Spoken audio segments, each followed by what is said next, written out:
وسلم وعلى ملة أبينا إبراهيم حنيفا مسلما وما كان من المشركين أما بعد.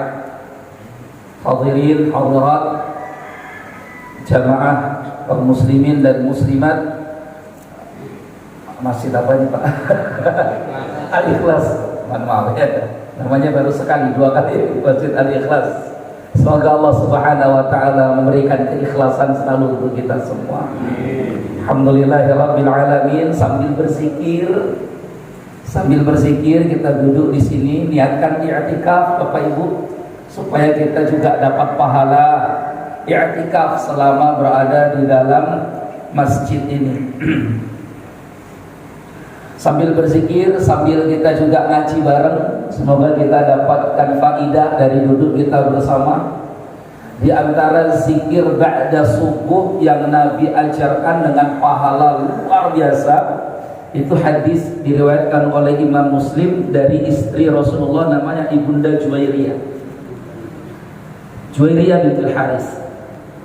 Jadi suatu hari Rasulullah SAW, ini hadisnya nanti bisa kita temukan di kitab Riyadhus Shalihin karya Imam An-Nawawi Syafi'i rahimahullah taala, di keutamaan zikir, ya, di bab keutamaan zikir. Jadi Rasulullah pada waktu itu ada di rumah Ibunda Juwairiyah. Terus Rasulullah pun pergi menuju Masjid Nabawi untuk melaksanakan ibadah sholat subuh, karena Rasulullah itu selalu sholatnya berjamaah. Tidak ada Rasulullah sholat di rumah, itu tidak ada, ya, kecuali sholat sunnah. Ketika Nabi pergi meninggalkan Ibunda Juwairiyah itu masih zikir di musallanya. Musalla artinya tempat beliau sholat. Terus lakukan begitu. Nabi SAW itu tidak pulang ke rumah kecuali setelah matahari terbit. Orang hari ini nyebutnya syuruk atau isyraq. Kemudian Nabi mengerjakan sholat 2 rakaat dan Nabi SAW pulang ke rumah Ibunda Juwairiyah. Ternyata Ibunda Juwairiyah masih tetap berada di musalla itu. Nah, terus Rasulullah SAW tanya kepada istrinya, Ibunda Juwairiyah, "Wahai Juwairiyah, apakah kamu tetap berada di tempat ini dari sejak aku tadi pergi sampai sekarang kembali?" Kata Ibunda Juwairiyah, "Iya ya Rasulullah." "Apa yang kau lakukan?" "Berzikir." Ya, maka Nabi kemudian beritahukan, "Mau tidak aku beritahukan kepadamu satu zikir yang jika kamu baca, maka zikir itu menandingi semua zikir yang kamu baca dari ba'da subuh sampai waktu syuruk ini."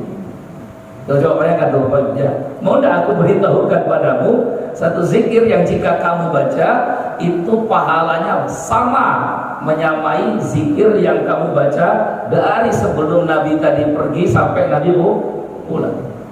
Maka Ibunda Juwairiyah senang betul tuh Bapak Ibu ketika diajarkan zikir ini. Maka ini hendaknya jadi zikir amalan kita di waktu subuh. Apa itu? Ini hadis sahih riwayat Imam Muslim dalam Sahih Muslim. Memang tidak ada dalam riwayat Al-Bukhari, tapi ini ada dalam riwayat Imam Muslim. Berarti sahih juga. Kata Nabi SAW, "Bacalah olehmu subhanallahi wa bihamdihi adada khalqihi wa ridha nafsihi wa zinata arshihi wa midada kalimatihi." Pendek. Subhanallahi wa bihamdihi adada khalqihi wa ridha nafsihi wa zinata arshihi wa midada kalimatihi. Dibaca 3 kali. Subhanallahi wa bihamdihi adada khalqihi wa ridha nafsihi wa zinata arshihi wa midada kalimatihi. Ini zikir yang biasa Nabi baca ba'da subuh. Diajarkan langsung ke istri beliau, yang kemudian sampai kepada kita, dibawakan oleh Imam An-Nawawi dalam Riyadhus Shalihin. Di kitab beliau Al-Adhkar, An-Nawawi juga sebutkan ini. Intinya Bapak Ibu, ternyata Rasulullah memberikan amalan-amalan tertentu dengan amalan ringkas tapi pahalanya besar. Nah, ini kalau kita hafal, Bagus sekali tuh, nanti dipraktekkan kita setiap hari Bapak Ibu semua, supaya kita ini dapat pahala zikirnya, zikir di atas rata-rata. Dari hadis inilah kemudian Imam Asy-Syafi'i juga kemudian terinspirasi untuk berijtihad. Apa sih artinya subhanallah wa bihamdi? Segala puji bagimu ya Allah, dengan memuji-muji namamu. Adada khalqihi, dengan pujian sebanyak jumlah makhluk yang kau ciptakan. Nah kita ini kan nggak tahu jumlahnya makhluk itu berapa banyaknya. Bahwa semua makhluk yang Allah ciptakan, mau di langit mil as-samawati wa mil al-ardi wa mil al-masyita, kan itu ya, semua yang ada di langit, semua yang ada, pokoknya pujianku ya Allah sebanyak makhluk yang kau ciptakan. Ya, ada khalqi wa ridha nafsi, dan dengan keredaannya, wa zinata arsy, dengan pujian seberat arsy-nya Allah. Nah, arsy-nya Allah kita tidak tahu. Ya, karena arsy Allah itu makhluk yang paling besar yang Allah ciptakan. Ya, wa zinata arsy wa midada kalimati, dan sepanjang kalimat-kalimat Allah, ya. Jadi begitu banyak, makanya zikir ini kalau dibaca pahalanya besar sekali. Ya, alhamdulillah. Dan itu dibacanya cuma di waktu subuh saja, ya, di waktu subuh saja. Nah Bapak Ibu sekalian yang dimuliakan Allah, pagi ini kita akan melanjutkan ngaji kita. Pada pertemuan bulan lalu kita sudah bahas muqaddimah tafsir, pembukaan tafsir Al-Quran. Pagi ini juga kita masih pada muqaddimah pertemuan kedua, sebelum nanti kita masuk ngaji tafsir Al-Quran. Karena saya sendiri masih bingung, ini mau ngaji tafsir Quran itu dari mana, mau dari depan atau dari belakang. Nah ini nanti kita tanya lah ya, Bapak Ibu dipinginnya nih ngajinya itu dari depan atau dari belakang. Kalau dari depan berarti dari Al-Fatihah, Al-Baqarah, gitu ya. Kalau dari belakang berarti dari surat-surat yang kita baca, yang kita hafal, yang biasa kita pakai dalam ibadah sholat kita. Nah itu nanti terserah pengurus masjid lah, ya gitu.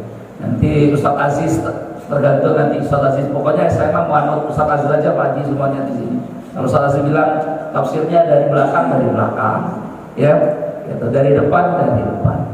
Karena ngaji tafsir itu menarik, apalagi tafsir-tafsir seperti Ibnu Katsir, Al-Qurtubi, karena tafsirnya itu tafsir tahlil. Di tafsirnya tafsir tahlil. Jadi tafsir itu ada 4 macam ya Pak ya. Kitab-kitabnya maksudnya, kitab-kitab tafsir itu ada 4 macam. Ada yang namanya tafsir tahlil, tafsir analisis. Maka ketika kita buka kitab tafsir seperti ini, itu nanti kaya sekali ilmu.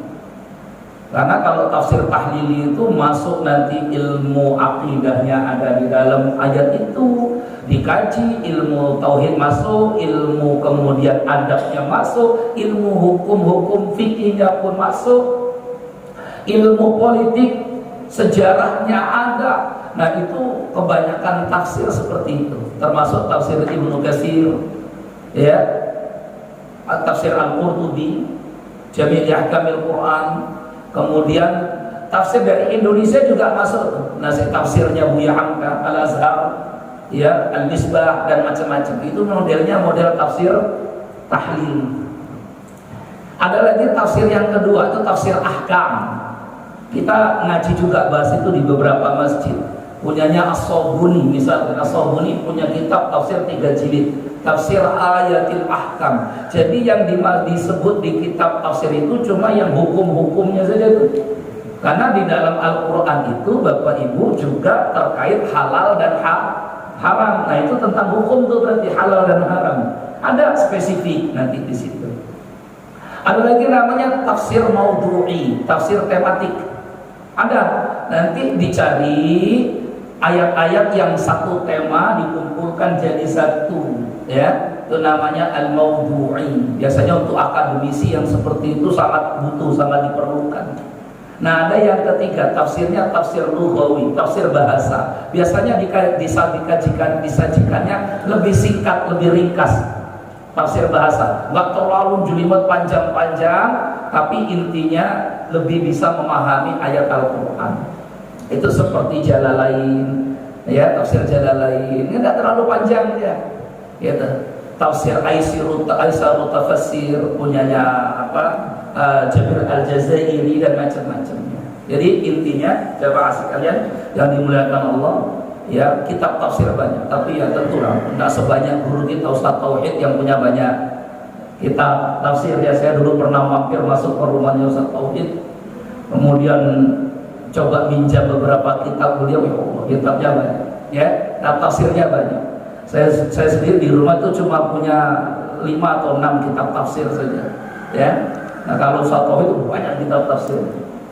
Nah, sekarang orang tuh jarang suka mengkoleksi kitab, sebab semuanya itu praktis. Tinggal buka maktabah syamilah, perpustakaan Islam, semuanya sudah banyak kitab, ya. Nah, kita lanjutkan mulai lagi. Kenapa kitab tafsir Ibnu Katsir kitab ini? Karena Ibnu Katsir rahimahullah ta'ala sebagai seorang ulama besar di abad ke-8 Hijriah, beliau ini anak yatim, Bapak Ibu. Ayahnya meninggal waktu beliau umur 3 tahun, ya. Wa kuntu idzaka saghiran ibni salas sinin aw nahwiha, kata Ibnu Katsir, pada waktu bapakku meninggal itu saya saghiran, baru ibnu salas sinin, baru umurnya 3 tahun. Dan ternyata Bapak Ibu semua, banyak sekali ulama-ulama itu tumbuh besar jadi tokoh, jadi ulama itu karena dididik oleh ibu mereka, bukan dididik oleh ayah mereka. Banyak anak yatim, ya, kita bisa sebutkan beberapa ulama-ulama itu anak yatim semua. Termasuk sahabat Nabi jadi ulama itu ya anak yatim. Contoh sahabat Nabi paling terkenal dalam catatan dalam mencatat wahyu Al-Quran itu Zaid bin Sabit. Itu anak yatim, dibesarkan dididik oleh ibunya sendiri, anak yatim. Kemudian Imam Syafi'i, anak yatim, umur 2 tahun malahan bapaknya meninggal dunia. Ya, Imam Malik, anak yatim, ya, dibesarkan oleh ibunya, dibawa dari satu majelis ke majelis yang lain. Terkenal itu ceritanya, masyhur. Waktu Imam Malik ditanya, apa kenangan yang Anda tidak lupakan? Ya, ibu saya selalu mengajak saya dari satu majelis ke majelis yang lain. Kalau mau diantar berguru kepada gurunya, Imam Malik itu didandanin dulu sama ibunya, Bapak Ibu, ya, dengan dandanan yang bagus, yang rapi, yang indah. Kenapa? Karena kamu mau belajar Quran. Kalau mau belajar Quran, firman Allah, maka pakaiannya mesti yang sopan, nah, gitu katanya, ya, supaya ilmunya berkah. Makanya ibunya Imam Malik itu perhatian betul dengan adab. Sampai waktu Imam Malik kecil mau diantarkan kepada gurunya Imam Rabi'ah namanya, ya, maka ibunya bilang begini, wahai Malik anakku, ta'allam minhul adab qabla an tata'allam minhul ilm. Kamu saya kirim belajar kepada gurumu Imam Rabi'ah. Yang pertama kamu belajar, pelajari dulu adab sebelum belajar ilmu. Karena adab itu lebih penting duluan untuk di awal-awal. Jadi ibunya Imam Malik paham betul bahwa kalau orang cerdas, pinter, tapi nggak beradab, minus, ya, minus. Gitu. Maka belajar dulu adab sebelum belajar ilmu. Ibunya Imam Malik membawa anak belajar ke guru ngaji itu yang dicari bukan pinternya dulu, Bapak Ibu, tapi dilihat dari apa? Adabnya dulu. Karena murid itu kan paling bisa mencontoh, meniru gurunya. Anak kita itu paling bisa mencontoh, meniru orang tuanya. Pendidikan di rumah itu diawali dengan pendidikan meniru, mencontoh. Maka kalau orang tuanya nggak mencontohkan yang baik, anaknya ya berperilaku yang sama. Makanya anak itu kan nggak perlu diceramai panjang-panjang, Pak. Nggak perlu diceramai panjang-panjang, cukup Bapak Ibu berikan contoh, anak itu akan jiplak, niru. Kalau dia lihat ibunya tiap hari megang mic karaokean, ya anaknya juga ahli karaokean nanti. Tapi kalau orang tuanya tiap hari memperlihatkan ke anaknya itu ngaji, sholat, maka tanpa disuruh sulit pun anaknya akan meniru orang tuanya, ya, akan meniru orang tuanya. Kita punya anak-anak kecil misalkan, kalau melihat orang tuanya sholat, ya insya Allah anak itu pun akan mudah untuk mengerjakan apa? Sholat. Makanya kata ibunya Imam Malik, kamu belajar dulu adab sebelum belajar ilmu, ya, gitu. Karena adab itu lebih penting. Nah ini Ibnu Katsir umur 3 tahun juga sudah yatim. Siapa yang ngajar? Ya ibunya. Seumur 10 tahun di sini katakan, aku hafal Al-Quran pada umur 10 tahun. Jadi Ibnu Katsir hafal Al-Quran umur 10 tahun. Masya Allah ya, anak kita umur 10 tahun lagi ngapain Pak? Main kelereng ya, main kelereng. Ya umur 10 tahun sudah menghafal Al-Quran. Kemudian setelah itu beliau belajar kepada banyak guru. Ya, belajar pada guru dan banyak madhab. Maka Ibnu Katsir itu menguasai banyak madhab. Jadi kalau kita buka tafsir Ibnu Katsir, ya kitab ini Bapak Ibu, nanti beliau menghadirkan tentang apa pandangan-pandangan madhab ketika menilai suatu hukum. Salah satunya begitu. Maka tafsir ini tafsir yang sangat memuaskan, karena ketika kita baca kitab tafsir ini, nanti beliau akan berikan pandangan menurut madhab Hanafi, menurut madhab Maliki, menurut madhab Syafi'i, menurut madhab Hambali. Meskipun Ibnu Katsir sendiri itu berpegang pada madhab Syafi'i. Ibnu Katsir ini ulama besar madhab Syafi'i, ya. Makanya beliau adalah menantu Imam Al-Mizzi, wal Imam Al-Mizzi Al-Hafidh Al-Kabir sahibu Tahdhibil Kamal. Jadi Imam Al-Mizzi itu guru beliau dalam mazhab Syafi'i. Makanya ketika Al-Mizzi melihat Ibnu Katsir yang cerdas luar biasa di antara murid-muridnya yang lain, kata Al-Mizzi, wah ini sayang ini kalau dilepas. Ya gitu ya, sayang dilepas. Ada murid jenius cerdas, sayang. Maka summa tazawwaja ibnata Zainab. Wah, kata yang Mizzi, ini mesti diikat ini, kan gitu. Biasanya gitu Pak, kiai-kiai itu kalau ketemu muridnya cerdas, santrinya cerdas, itu pasti nggak dilepas, mesti diikat. Tazawwaja ibnata Zainab. Maka kata Al-Mizzi, dah kamu sini saja nikah sama anakku, namanya Zainab. Oh udah gitu. Makanya guru-guru tuh tengok, kalau ada anak-anak muridnya yang cerdas, yang akhlaknya bagus, wah jangan dibiarkan itu. Ya mesti diikat, ya mesti diikat. Karena ini kan berharga. Maka betul menikahlah dengan Zainab. Jadi beliau ini murid yang menantu, murid yang menantu. Tapi beliau juga berguru kepada ulama-ulama dari madhab yang lain. Maka penguasaan madhabnya itu besar ya, tinggi, banyak. Contoh misalkan ketika Ibnu Katsir menjelaskan Bapak Ibu, ketika menafsirkan ayat di surah Al-An'am, wala ta'kulu mimma lam yadhkur ismallahi alaihi wala ta'kulu mimma lam yadhkur ismallahi alaihi innahu lafisq. Dan janganlah kalian memakan sembelihan yang tidak disebut nama Allah padanya. Kan gitu kan ya? Janganlah kalian memakan sembelihan yang tidak disebut nama Allah padanya. Saya tanya sama Bapak Ibu semua, tadi Ibnu Katsir mazhabnya apa? Syafi'i, ya, mazhabnya apa? Syafi'i. Maka beliau menafsirkan ayat ini, janganlah kalian memakan sembelihan yang tidak disebut nama Allah padanya.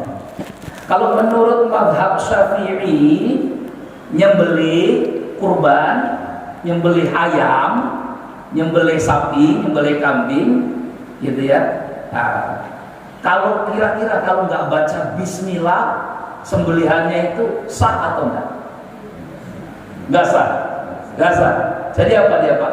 Kalau dipotong kambing, dipotong sapi, dipotong kerbau, nggak baca bismillah, dia sah atau bangkai? Hah? Sah atau bangkai? Bangkai. Bapak nggak mau makan berarti? Yang motong Pak Haji, Pak Imam tadi, Pak Imam. Yang motong Pak Imam. Jenengan sih, Pak Maskur. Wah Pak Maskur apa lagi? Wah Pak Maskur. Yang motong Pak Maskur. Kurban, nggak baca bismillah. Jadi jamaah Masjid Al-Ikhlas mau makan kambing nggak kira-kira? Hah? Kalau Ibu Syafi'i enggak. Justru kebalikannya. Ya, Bapak Ibu semua, maka Imam Ibnu Katsir itu setelah menjelaskan tafsir ayat tadi, jangan kalian makan sembelihan yang tidak disebut nama Allah, maka kata Imam Ibnu Katsir, karena beliau mazhabnya Syafi'i, beliau bawakan perbedaan pendapat. Apa hukum bacaan basmalah ketika menyembelih sembelihan? Maka kata beliau, menurut mazhab kami, mazhab Syafi'i, membaca bismillah itu ketika menyembelih bukanlah syarat sah sembelihan, tetapi hanya syarat kesempurnaan sembelihan. Maka menurut mazhab Syafi'i, kalau orang nyembelih nggak baca bismillah, ya sembelihannya tetap sah, sembelihannya tetap sah. Jadi yang kata bangkai tadi itu bukan mazhab Syafi'i itu Pak. Ya, malah mazhab Hambali. Malah mazhab apa? Hambali. Jadi kata Imam Syafi'i bahwa menyembelih itu syarat sahnya sembelihan adalah ya, satu, alatnya mesti tajam.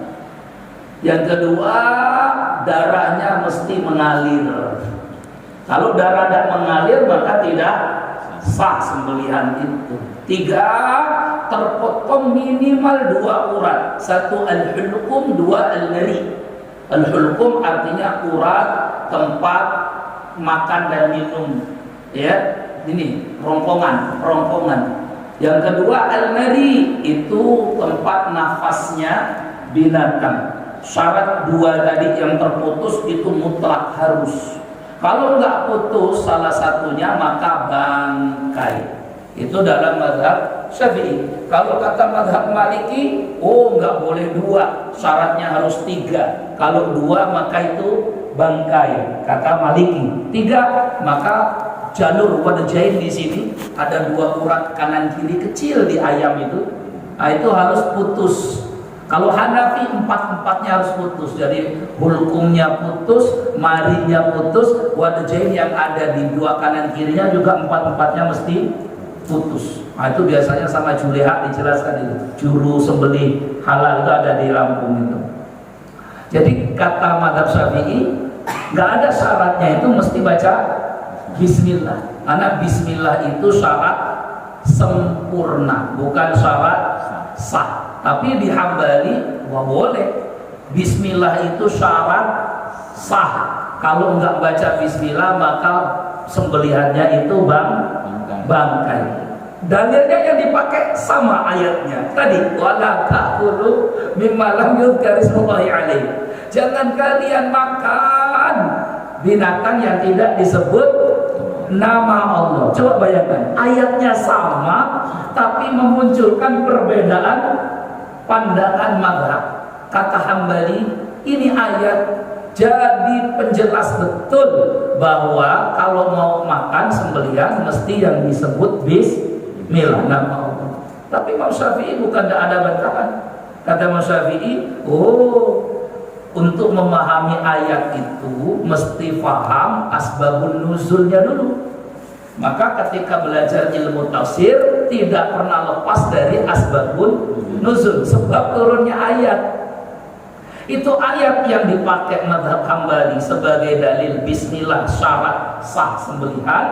Kata Imam Syafi'i, asbabun nuzulnya berkaitan dengan para kafir Quraisy yang menyembelih binatang untuk berhala. Jadi yang dimaksud di situ sembelihan-sembelihan untuk sesajen berhala, sembelihan-sembelihan untuk sesajen halal. Maka sembelihan-sembelihan yang tidak disebut nama Allah, artinya disebut nama berhalanya, maka tidak halal dimakan. Tidak halal dimakan. Tapi kalau kemudian ada sembelihan dan kita nggak tahu nih, contoh Siti Aisyah tanya sama Rasulullah, kata Imam Syafi'i, ini dalilnya.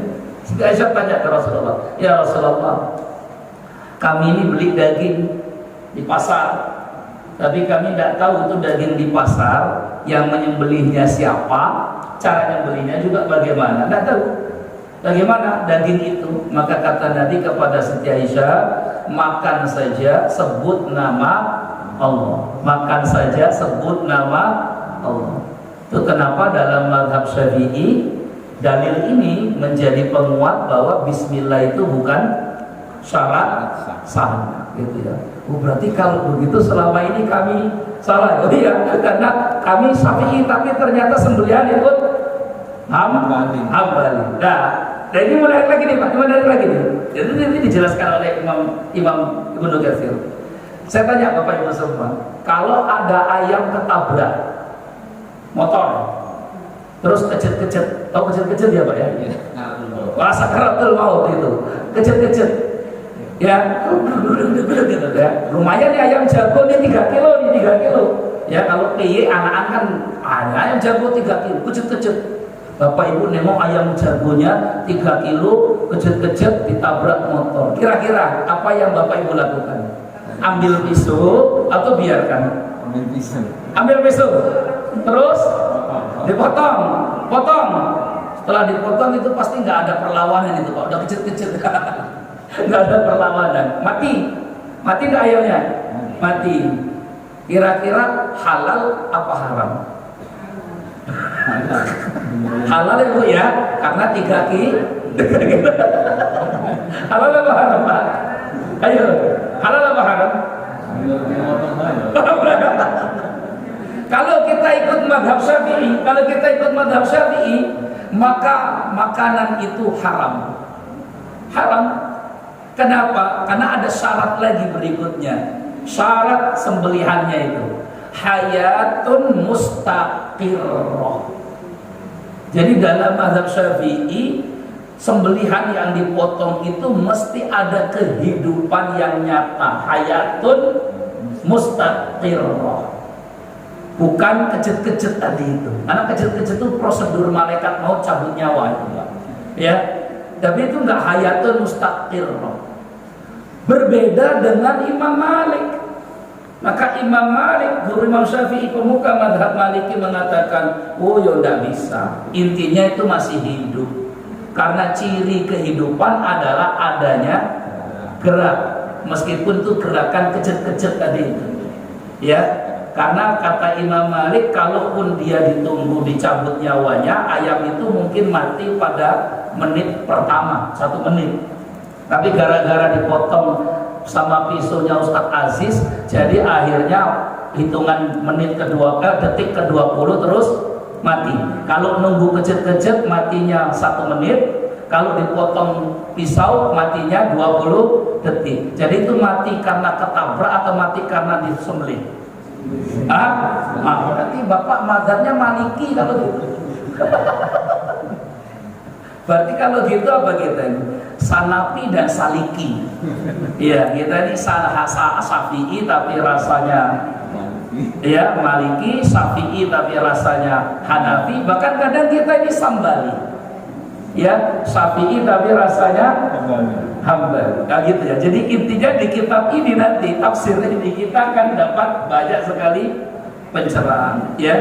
Oh, saya sendiri punya prinsip, kalau nggak dibaca bismillah ya nggak usah dimakan. Tapi apakah itu haram?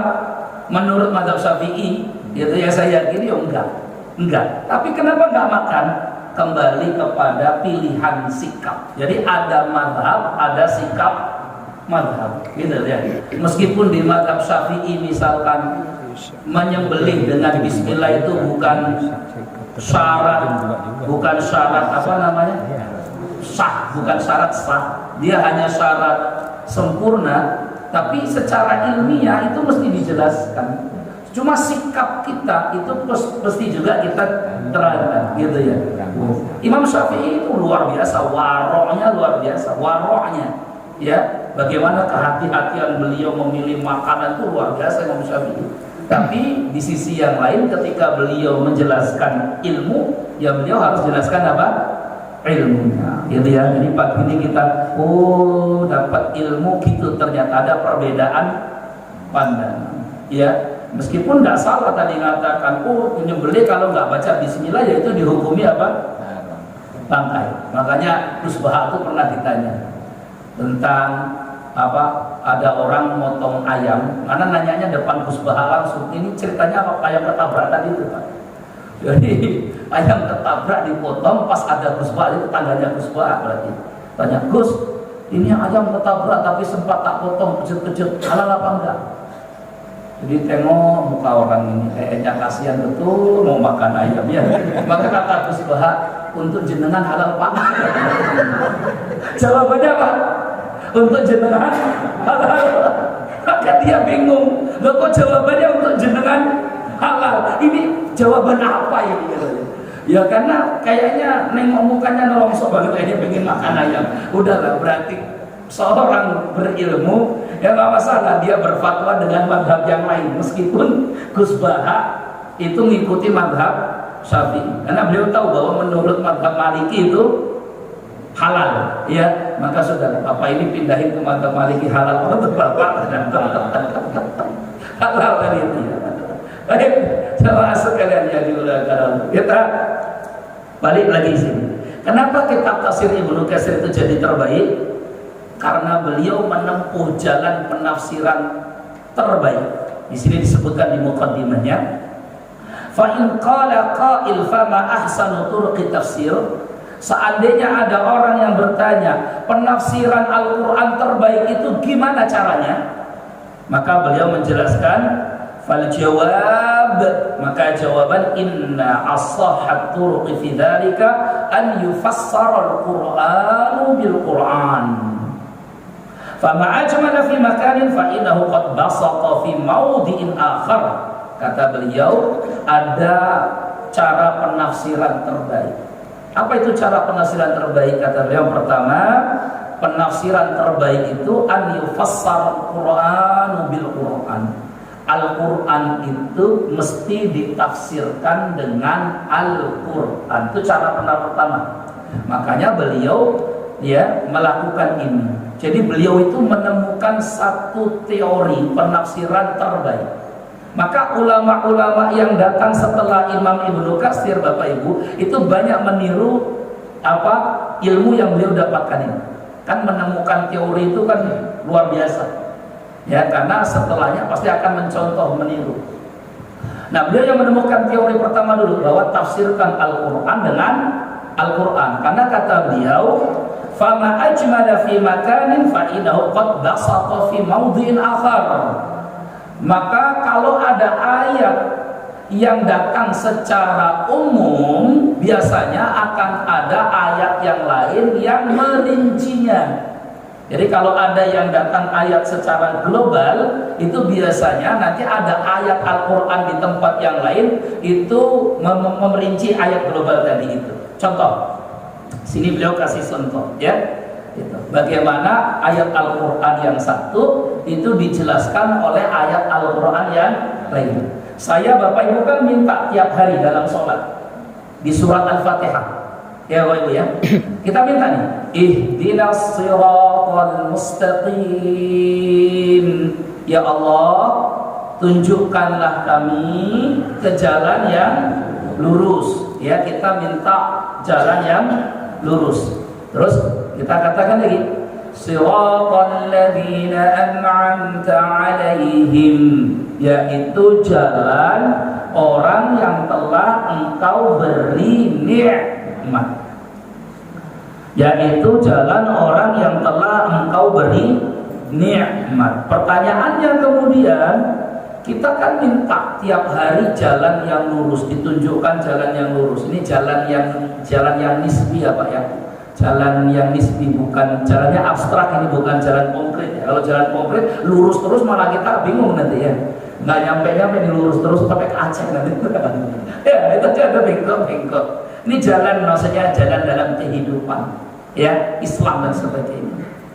Apa sih jalan yang lurus yang diberikan kepada orang yang diberi nikmat oleh Allah? Timbul pertanyaan tuh di benak kita, siapa orang yang diberi nikmat oleh Allah itu? Nah itu kalau dikembalikan ke akal kita masing-masing, maka jawabannya akan berbeda-beda pasti. Kalau saya tanya sama Bapak Ibu, menurut Bapak Ibu, jalan orang yang telah diberi nikmat itu siapa? Pasti Bapak Ibu nanti punya jawaban beda-beda. Ya, gitu. Jalannya ini, jalannya ini, jalannya ini. Ternyata dalam Al-Quran di surah An-Nisa, Allah jelaskan siapa orang yang telah diberi nikmat itu. Maka kata Ibnu Katsir, siratal ladzina an'amta alaihim, jalan orang yang telah kau beri nikmat, itu dijelaskan di ayat yang lain. Inilah cara penafsiran terbaik. Ayat dijelaskan dengan ayat. Apa kata Allah? Wa may yuti'illaha war rasul, siapa yang taat kepada Allah dan Rasulnya, faulaika ma'al ladzina an'ama Allahu 'alaihim, maka mereka bersama orang yang telah diberikan nikmat oleh Allah. Nah, kan kita minta jalan orang-orang yang diberi nikmat. Siapa orang yang diberi nikmat oleh Allah? Minan nabiyyin was-siddiqin wasyuhada was-salihin wa hasuna ulaika rafiqa. Oh, ternyata orang yang diberikan nikmat itu 4 orang. 1, para nabi. 2, siddiqin, orang-orang yang jujur. Kalau para nabi pimpinannya jelas, baginda Nabi besar Muhammad Rasulullah. Berarti ketika kita minta ihdinas siratal mustaqim, ya Allah tunjukkan kami jalanmu yang lurus, itu yang pertama masuk dalam hati kita, jalannya para nabi, supaya kami kumpul ya Allah bersama para nabi. Tapi kalau kumpul para nabi ketinggian, misalkan ketinggian kan tahu diri lagi tadi, ya mana ada yang selevel dengan para nabi ketinggian kan itu, karena manusia surga itu cuma 4. Manusia surga itu cuma 4. 1, para nabi. Cuma pintu ini sudah tertutup, meskipun orang Indonesia banyak yang mau mendaftar. Banyak mendaftar orang Indonesia nih Pak, pengen jadi nabi. Ada Musodek itu yang kemarin ya, pengen jadi nabi. Pendaftaran sudah ditutup dari zaman dulu. Orang Indonesia masih pengen ngajukan proposal terus. Ya, itu Musodek ngaku jadi nabi. Terus itu ada yang di Jakarta itu si Lia Eden. Ya Eden pengennya ngaku jadi nabi, ada lagi itu. Ya, nanti di India juga ada yang mau jadi nabi, di Inggris juga ada si Mirza Ghulam Ahmad ngaku jadi nabi pinginnya. Karena manusia surga pertama itu para nabi, mereka kalangan VIP. Ya ini. Nah yang kedua kata Allah as-siddiqin, orang-orang jujur. Kata para ulama tafsir Abu Bakr, yaitu Abu Bakar. Maka Abu Bakar namanya Abu Bakar As-Siddiq, gelar. Siddiq artinya jujur. Coba di sini yang seumur hidup bohong cuma 3 kali. Mana? Seumur hidup yang bohong 3 kali Pak? Ada Pak sini Pak? Yang bohongnya 3 kali. Oh kebanyakan ya? Kebanyakan ya? Yang bohong 2 kali. Ya, itu ya. Padahal hari ini rencana mau bohong ini. Apalagi zaman ini zaman bohong-bohong ini. Ini zaman bohong-bohong nih. Ya, itu. Karena saya kemarin dengarkan pemaparan ahli, ada buku ditulis oleh orang Eropa, namanya Justin Castillo. Wah, namanya Justin Castillo. Dia tulis buku, judulnya Zaman Kebohongan. Ini sekarang ini kita hidup di zaman kebohongan. Justin Castillo baru bikin buku ini, Rasulullah sudah sebutkan 1400 tahun yang lalu Pak. sayati 'alan nas sanawatun khada'at, kata Nabi. Akan datang nanti suatu zaman tipu-tipu. Akan datang nanti satu zaman tipu-tipu. 1400 tahun yang lalu Nabi sudah sebutkan, nanti ada zamannya tipu-tipu. Justin Castello nulis buku ini zaman tipu-tipu. Berarti baru sadar sekarang umat Islam sudah diberitahu 1400 tahun yang lalu. Tapi umat Islam juga banyak yang tertipu. Hari-hari kita melihat banyaknya kedustaan. Kata Justin Castello, siapa yang paling sering bohong? Satu, katanya media. Media itu paling banyak bohong juga. Makanya jangan mudah percaya sama media. Karena media tiap hari seringkali menyebarkan berita bohong. Itu media, ya. Kata dia, ya. Nanti di sini ada karyawan ada wartawan protes lagi. Protes sama Justin Castello. Ya. Terus yang kedua, siapa lagi katanya yang suka membohongi kita itu? Bahkan yang suka membohongi kita adalah rekan kerja, rekan bisnis. Awalnya, kayaknya betul-betul kita bangun bisnis ini bersama. Itu biasanya awal begitu. Lama-lama nanti dibohongin. Lama-lama dibohongin. Berapa banyak orang dibohongi oleh rekan bisnisnya. Yang ketiga, bahkan kadang dibohongi oleh pasangannya sendiri. Suami dibohongi istri, istri dibohongi suami. Kecuali bapak-bapak ibu di sini yang nggak pernah bohongi suami atau bohongi istri ya. Bahkan katanya yang paling banyak bohong katanya politisi. Politisi. Gitu ya. Itu kata dia. Ya, kata dia. Politisi. Nah, jamaah sekalian itu jujur. Jadi manusia surga itu nanti manusia yang jujur. Makanya kayaknya peluang kedua ini agak berat kita ini, Pak. Halo, ya, kecuali ada yang jujur seumur hidup nggak bohong gitu. Tapi agak berat lah. Nabi Ibrahim kan kita kan nanti di padang mahsyar kan nyari syafaat ya kan? Pertama kali kita datang ke Nabi siapa, Pak? Nabi Adam kan? Nabi Adam nanti berikan alasannya kenapa nggak bisa memberi syafaat. Nanti terus setelah dari Nabi Adam kita ke Nabi Nuh. Nabi Nuh nggak bisa berikan syafaat, kasih alasan Nabi Nuh. Ma'ana bisahib, saya nggak bisa berikan syafaat, kata Nuh. Alasannya ini. Terus kita datang ke Nabi Ibrahim. Apa kata Nabi Ibrahim? Ya kita bilang begini nanti. Saya, bapak, ibu kita semua nanti bilang tuh. Kita semua nanti. Ya kalau nggak percaya nanti kita janjian ketemuan lah. Kan lama tuh Pak di padang mahsyar, lama betul kita nih. Berapa lama di padang mahsyar kita? Nah ini Al-Quran sebutkan. Ini tafsir Quran nih. Berapa lama kita di padang mahsyar? Ayo coba. Kira-kira berapa lama? Pak Maskur kira-kira. Pak Maskur kita nanti di padang mahsyar berapa lama? Lupa. 1 periode, 2 periode. Kira-kira berapa lama kita di padang mahsyar? 50.000 sana, 50.000 tahun. Quran surah Al-Ma'arij juz 29.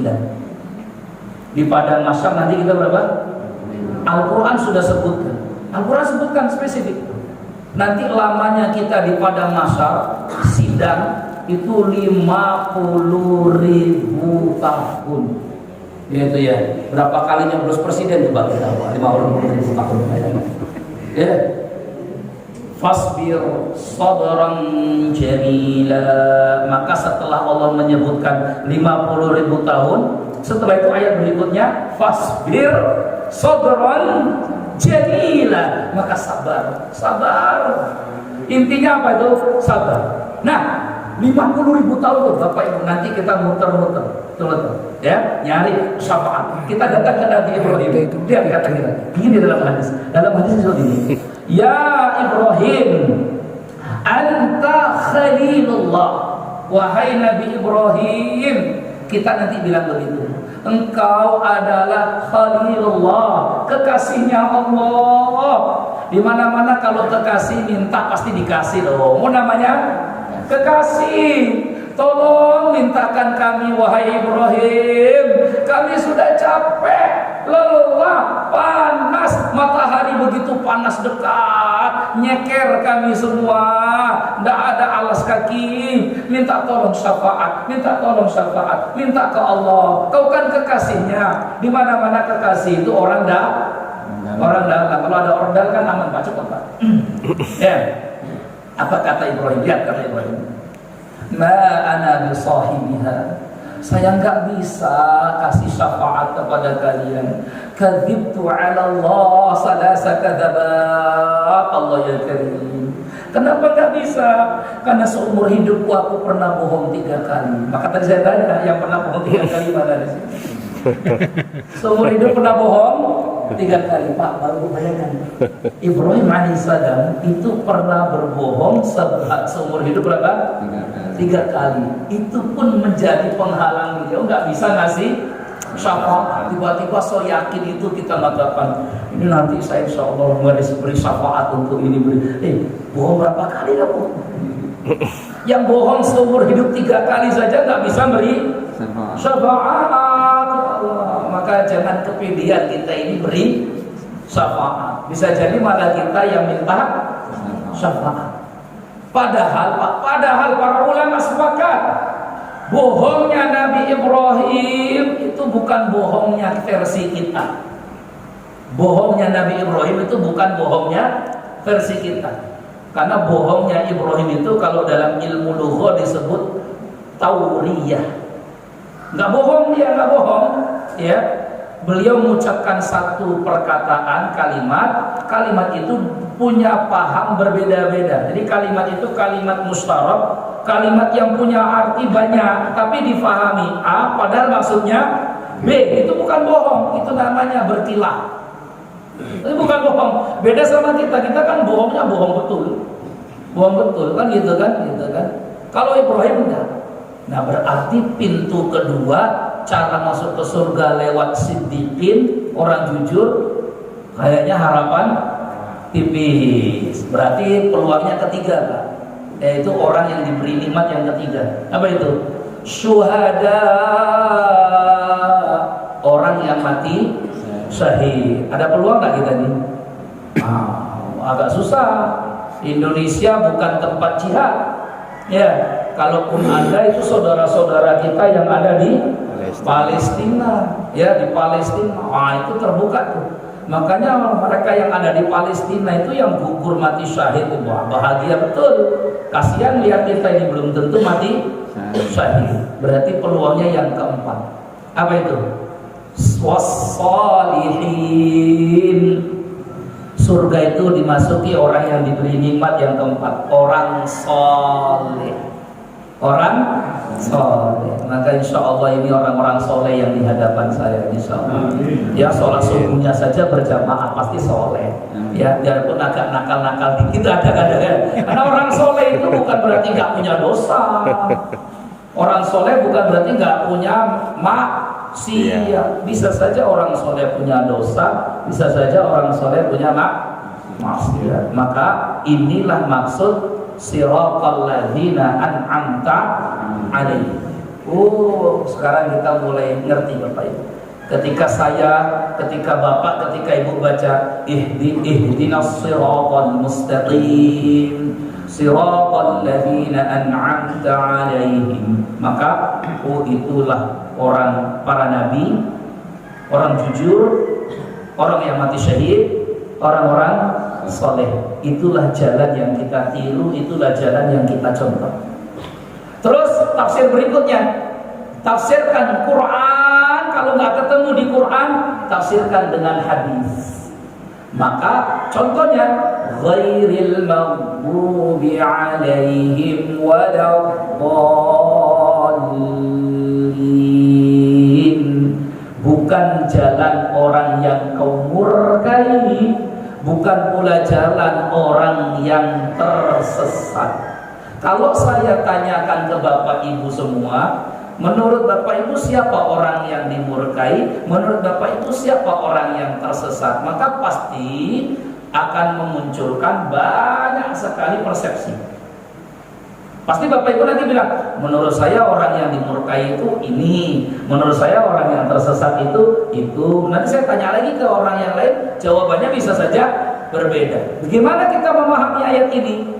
Ternyata Rasulullah langsung menjelaskan, berarti menafsirkan ghairil maghdubi alaihim waladhdallin langsung dengan tafsiran Nabi hadis. Maka Nabi kemudian bersabda, siapa itu ghairil maghdubi alaihim, siapa itu waladhdallin. Kata Rasulullah SAW dalam tafsir kan, ghairil maghdubi alaihim al-yahudu, Yahudi, waladhdallin, bukan yang sesat, ai nasara, Nasrani. Jadi di dalam sholat itu kita minta, ya Allah, tunjukkan aku jalan yang lurus, jalan orang yang diberikan nikmat, para nabi, orang-orang yang jujur siddiqin, orang yang mati syahid, dan orang yang saleh. Bukan jalan orang yang kau murkai, Yahudi. Bukan jalan orang yang tersesat, Nasrani. Pertanyaannya sekarang, ini yang terakhir sebelum kita selesai ya. Kenapa Yahudi itu divonis oleh Allah dengan maghdub alaihim? Ada titik kan, sudah kan? Nah, bentar lagi nih kalau ada titiknya. Sudah dikode itu, sudah dikode. Ghairil maghdub alaihim. Kenapa Yahudi itu disebut dalam Al-Quran dimurkai? Karena Yahudi itu orangnya pintar-pintar, cerdas-cerdas, diberikan kelebihan oleh Allah. Wa anni faddaltukum 'alal 'alamin. Aku lebihkan kalian dibandingkan yang lain. Orang-orang Yahudi itu Bapak Ibu tahu betul kalau Nabi Muhammad itu Rasul yang terakhir. Tahu betul ya? Tahu betul. Karena di dalam kitab Taurat itu dijelaskan betul siapa Nabi yang terakhir, namanya siapa, keluarganya seperti apa, bapaknya bagaimana, ibunya bagaimana, lahirnya di mana, nanti cerita hidupnya seperti apa, itu dijelaskan betul detail.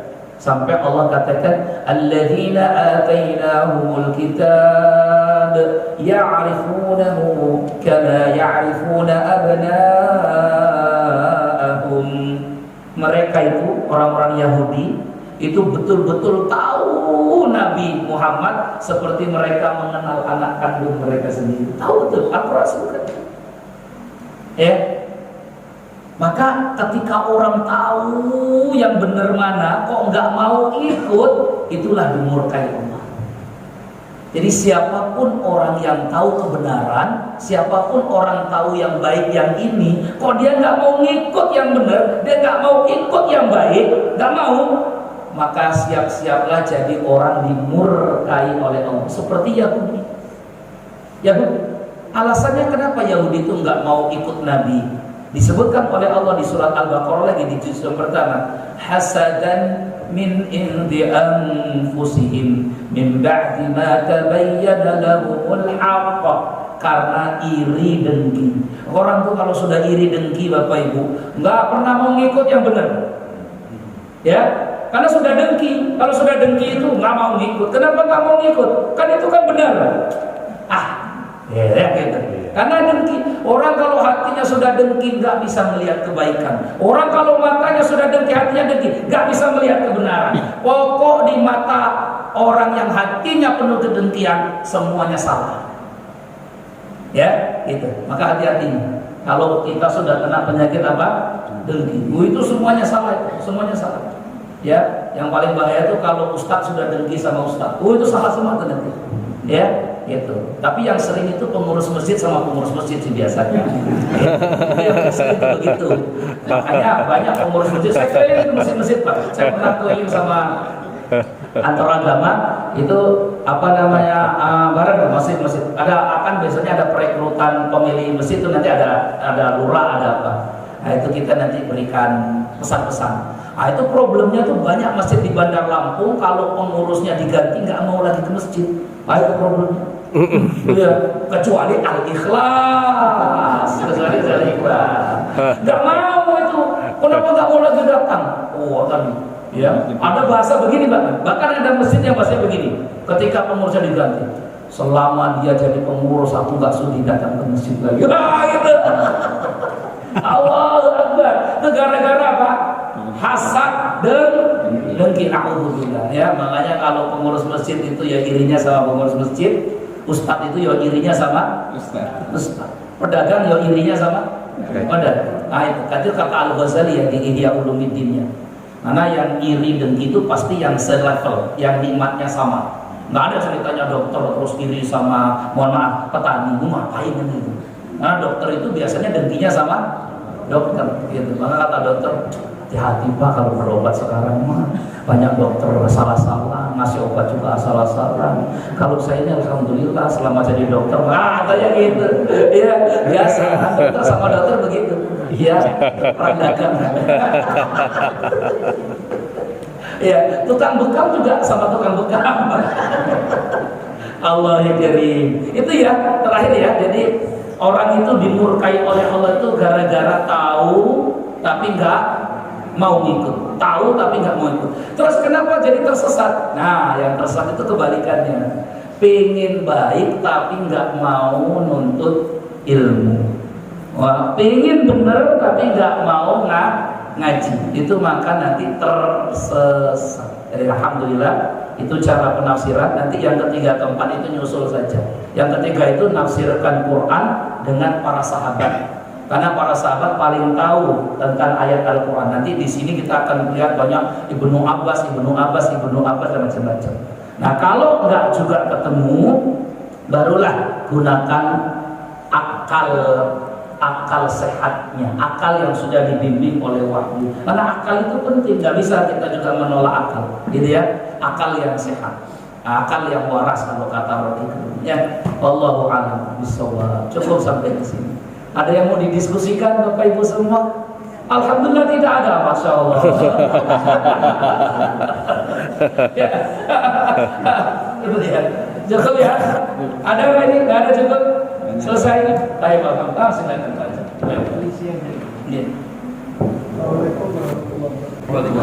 Waalaikumsalam warahmatullahi. Terkait tadi yang dibicarakan tadi tentang pemilihan. Iya. Tanpa perempuan sebenarnya apa adakan?